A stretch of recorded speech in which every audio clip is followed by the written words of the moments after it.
This video is designed to introduce the unit circle as used in pre-calculus and specifically allow students to create it themselves. Now, unless you have a photographic memory, simply looking at this and retaining all of the various pieces of information is not something that's going to be easily accomplished. We're going to go through a process where you can create the unit circle with all this information. There is then value in being able to use it to identify the sine and cosine and tangent of various angles. First step is with the circle to recognize that we begin on the right-hand side, and we start there with 0 degrees. As we work around, we know that the entire circle is 360, therefore 1/4 of the way around is 90, halfway around is 180, 3/4 of the way around is 270.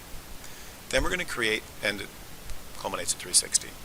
Then we're going to create some additional angles. Partway along here, this is exactly 1/3 of the way along. We know that that means that's 30 degrees.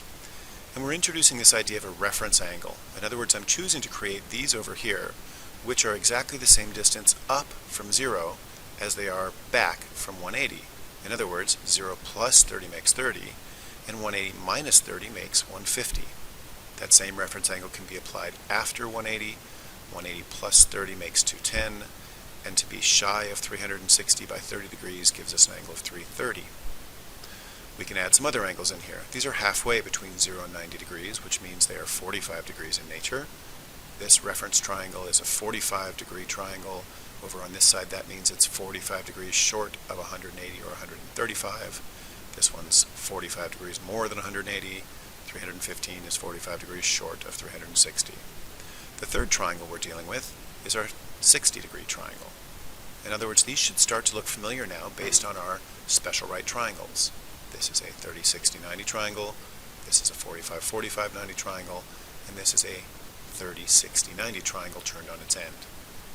As I count around, I see these green lines are 60 degrees, therefore if this is 60 degrees, going one more is 60 degrees away from 180, which is 120, then 60 degrees past 180 is 240, 60 degrees short of 360 is 300. And this is a completed unit circle for degrees. Now, some people have trouble breaking it up into those parts, so there's an easier way to do it as well. Begin at 0, 90, 180, 270, and then count by 30s. Since 60 is a multiple of 30, you can count continuously.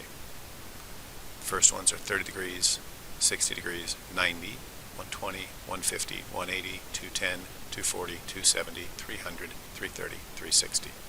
Then go back and add in the 45-degree angles. 45, 90 is already shown. 135, 180 is already shown, 225, 270 is already shown, 315, and 360. That completes the unit circle with degrees only.